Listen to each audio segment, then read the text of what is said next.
Hi, welcome to How to D&D. My name is Fred Wheeler and today I'm going to do a review on the Player's Handbook for Dungeons & Dragons 5e. This book is published by Wizards of the Coast, and when it first came out there were significant problems with this publication.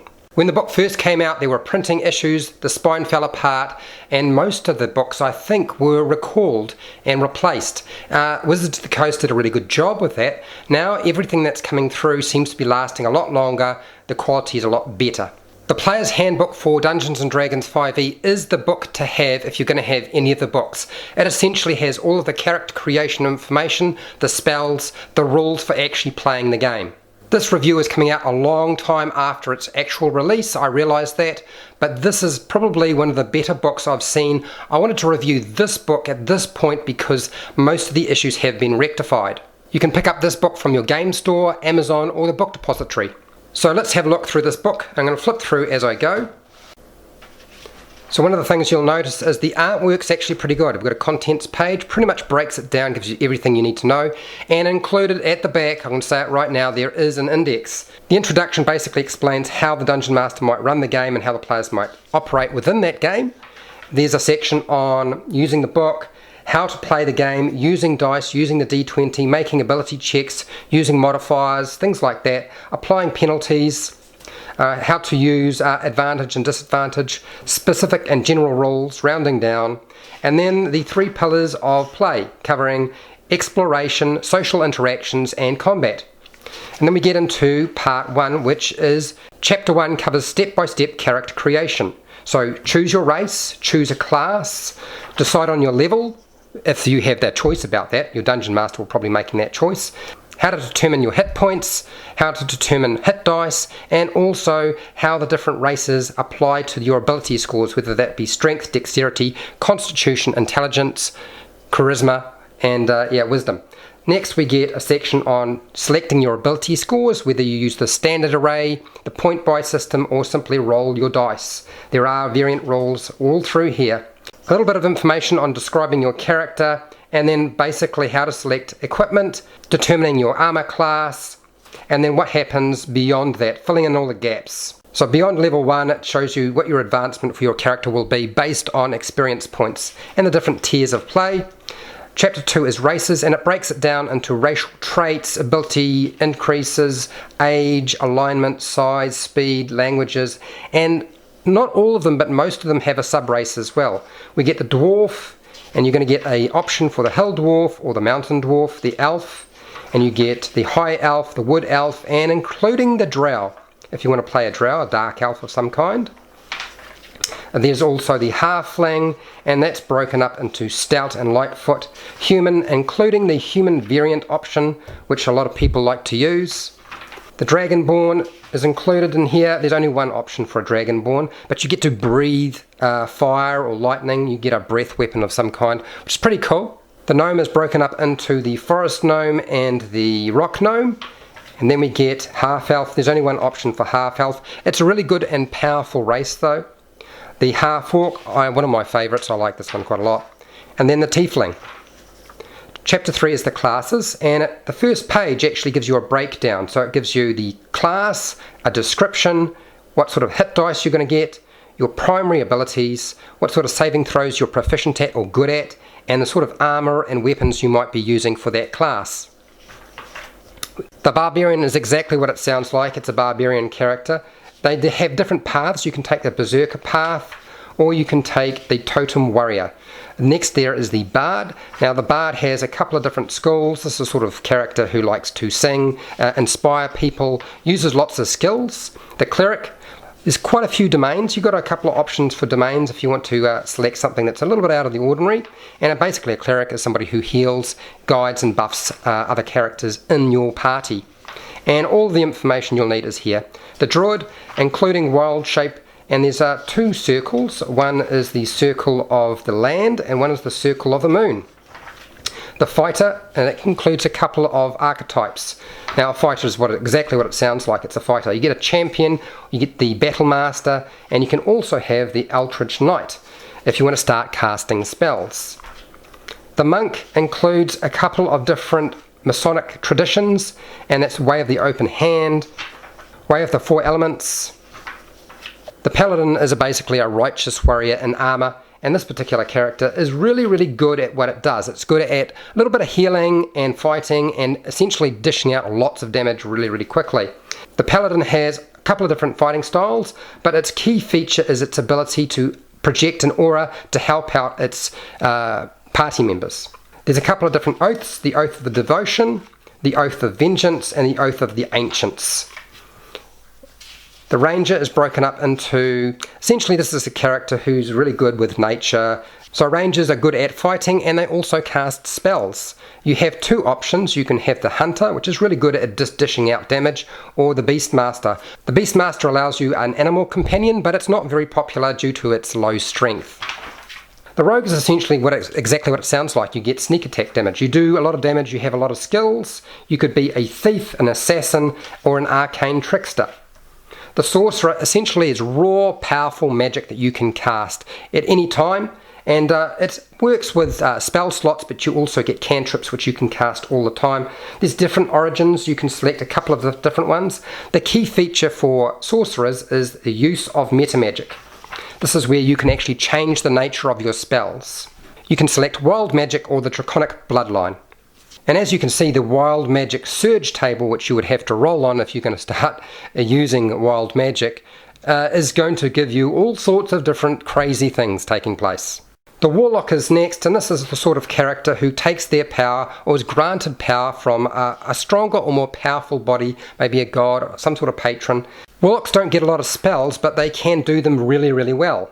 They get invocations, which allows them to cast spells of a spell-like nature pretty much indefinitely. So you can take the Archfey, you can take the Fiend, or you can have the Great Old One. There's a couple of different patrons you can select. There's a good 2 pages worth of invocations for a Warlock, so lots of different options available to you.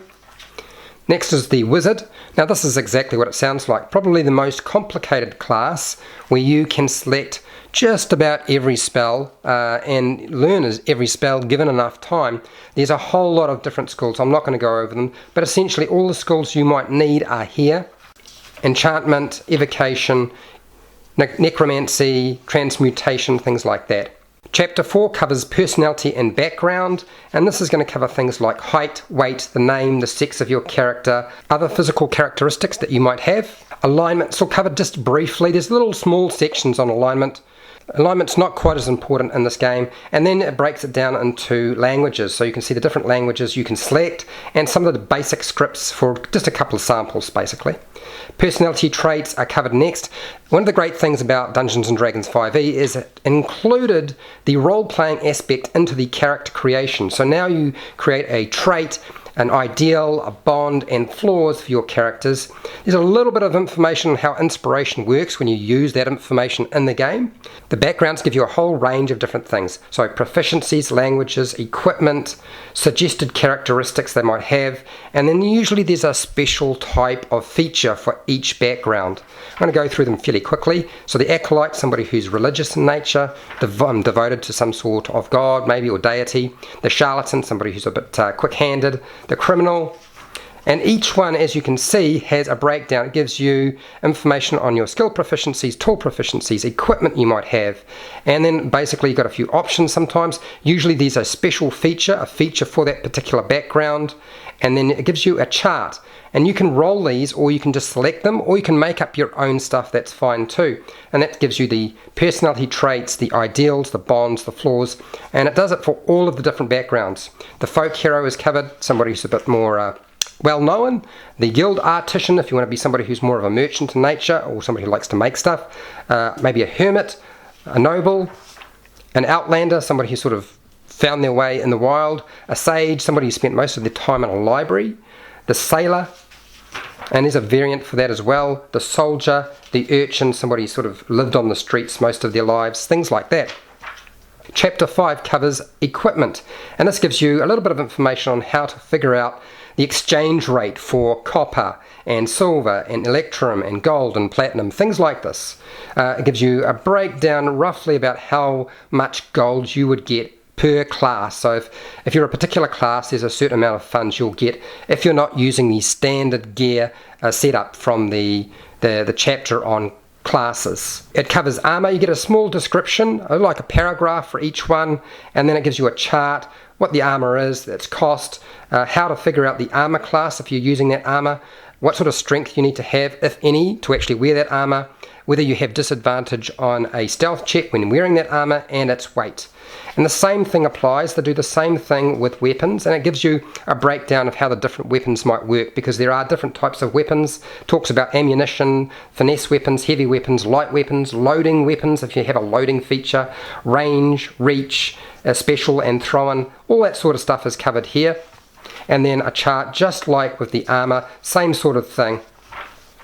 And then adventuring gear. Now, there's a section basically on each of the pieces of adventuring gear you might normally want, and it breaks it down into cost and weight and what it is, but there's also a paragraph giving you a basic description about how it might be used or what it's used for. Equipment packs are also listed here, but it doesn't give you the weight for each equipment pack, so you'll have to figure that out yourself. And if we keep flicking through here, it gives you information on carrying capacities for containers, different tools, if you want to buy certain types of tools, mounts and vehicles, trade goods if you want to buy trade goods or use services of some kind, living expenses are covered, food and drink, services as I said before, trinkets. One of the best pages is definitely make sure you select yourself a trinket, because everybody can have a trinket. You just roll on the table and pick one. Chapter 6 covers customization options. Now this is where you get to multi-class your character, use more than one class.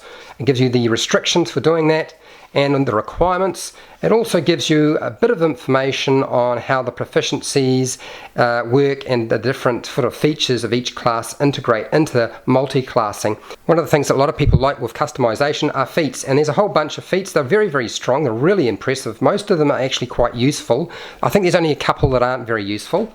These can replace an ability increase. Rather than taking an ability increase, you could use a feat, provided your dungeon master is going to use the feats in the first place. Part 2 covers playing the game.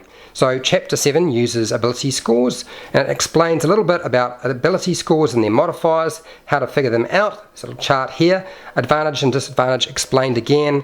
Proficiency bonuses, as I said. And then it gives you the different skills that you might use for any sort of check, whether they be a very easy check or a near impossible check. There's a section on passive checks where you don't actually roll the dice at all, working together or group checks, which I often talk about, a very important section. I know a lot of dungeon masters don't like this section, but I think it's quite sensible to have it. And then each of the abilities is covered: strength, dexterity, constitution, intelligence, charisma, and wisdom. Now it also gives you the skills associated with that and what you might need to actually do with that skill. It sort of gives you a very general idea of actually how to use those skills in some sort of gameplay. It covers saving throws, which are not the same as ability checks or skill checks, and there's only a small section, it's not very long. Chapter 8 covers adventuring, where you talk about movement, time, speed, travel pace, things like that. Things that you won't normally use in the middle of combat.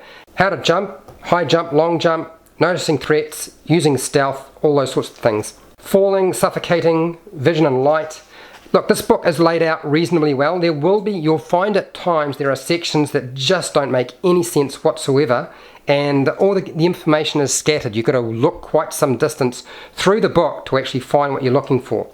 Role-playing, social encounters covered. Resting, the long rest, the short rest. What to do in between adventures. So there's a small section covering what you can do in between your adventures.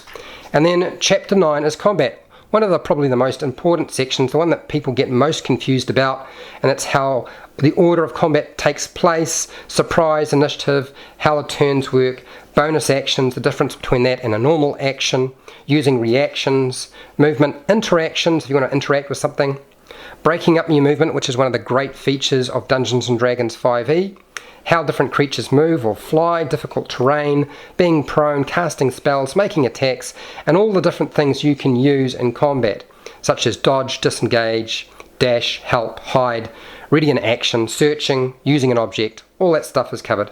And then covers how to make attacks, how to figure out your damage, whether that be a melee attack, close range, or a ranged attack, It also covers things like damage resistance and vulnerabilities, how to use cover, whether that be half cover or 3/4 cover, hit points, making death saves if your character goes down, how to figure out how to stabilize a character, how to heal them, and a little bit of information on controlling a mount, dismounting, mounting, underwater combat, knocking creatures out, that sort of stuff. Part 3 covers the rules of magic.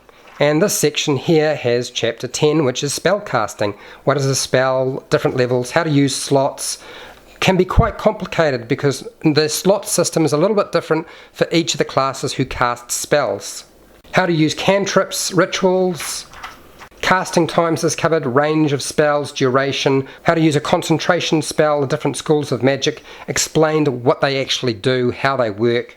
The area effect of a spell is covered here. It's probably not quite as detailed as you might have liked. It's given you a little picture, but really not what you need if you're using a grid. How to combine magic effects if you can at all. And then chapter 11 covers spells, and essentially I'm going to flip through this fairly quickly. This section is probably one of the largest sections. It basically gives you all the classes and a list of all the spells they can use, and it goes from A to Z through to all the different spells, and it covers things like the name, the skill, the level of the spell, the casting time, the range, components, duration, a description of how the spell works, and there's also a section for some of the spells that can be cast at higher levels, and it gives you some information about how it changes when you cast it at a level higher than the one indicated for the spell at its lowest level. So really nice artwork. The spell section is well laid out, probably one of the better sections in the entire book. When you start combining some of the other rules in the book, it's a little bit more complicated, particularly with something like stealth. As you can see, all the different spells. Look, most of the standard spells you are used to using from a different version of the game are included here. Not all of them, but the key ones, the ones that are important, the ones that are iconic, are still in the book and easily accessible. And I'm going to keep flipping through here fairly quickly because it covers so many different things. Ice Storm, Lightning Arrow, Magic Jar, Message, Mending, very important spell, that one. And we're going to keep Planar Binding, Phantom Steed, and some nice images to sort of highlight how the magic might actually work in your game, but that's up to you. Shield, very common spell. As you can see, I'm still flipping. This is primarily the bulk of the whole book. It's a good third of the book, I would say, is just spells. And we are coming to the end. Finally, Water Walk, Wrathful Smite. Appendix A covers the different conditions, which I've done a video on just recently. I don't think I've done all of the different conditions, but I like the fact that they've included a little picture and broken it down into just bullet points so you know exactly what the condition does. Appendix B covers the gods of the different multiverses, so if you're wondering about what deity or god would exist in a particular world, they are included here. We also get a few from our own natural history. So if you wanted to use something from natural history, it gives you a few different gods and deities from there as well. The different planes of existence, it only covers it very, very broadly and only in a small amount of detail. There's just maybe a paragraph or two in most cases and how that world or how it operates. Appendix D covers creature statistics. So these are things that you might use as an animal companion, or you might summon, or you might use in your game simply because you're riding some sort of mount or a horse. These are the ones that you're usually going to need, and the wolf and the zombie. And then, of course, inspirational reading, which is a good idea. So if you want to go and read different books, there's a section to sort of point you in the right direction. And index, as I said, I found the index invaluable. The only problem is the index is not perfect. There are certain sections in the book, and there's a bit of jumping around required. You feel like you need to look up a different subject to find a particular idea, and stealth would be one of the issues. Perception, passive checks would be another section that I find scattered around quite a lot. Not all of the book is well laid out, but the vast majority is pretty good. And then you get a character sheet that's blank on the back that you can fill out. Okay, so what do I think of this product? Look, this book has been out for a long time, so as long as you don't have the first printing, it's a good book. If you've got the first printing, the book you've got is probably going to fall apart, or there's a whole lot of printing and other issues associated with it. I've bought about 2 of these books in the time I've been playing the game when it was first released, and I have had one fall apart and I made a video on how to put it back together, and this book is the one that I bought after the first printing, and it has not fallen apart, and I'm quite happy with the book. It's held up over time, and I still use it. It gets a lot of use, so yes, it's a good product. So if you found this video helpful or informative, please share, like and subscribe if you haven't done so already. Hit the bell button under the video if you want occasional notifications. I do videos every single day, so there's no need to actually hit the bell button if you don't want to. There's always going to be something coming up every single day on my channel.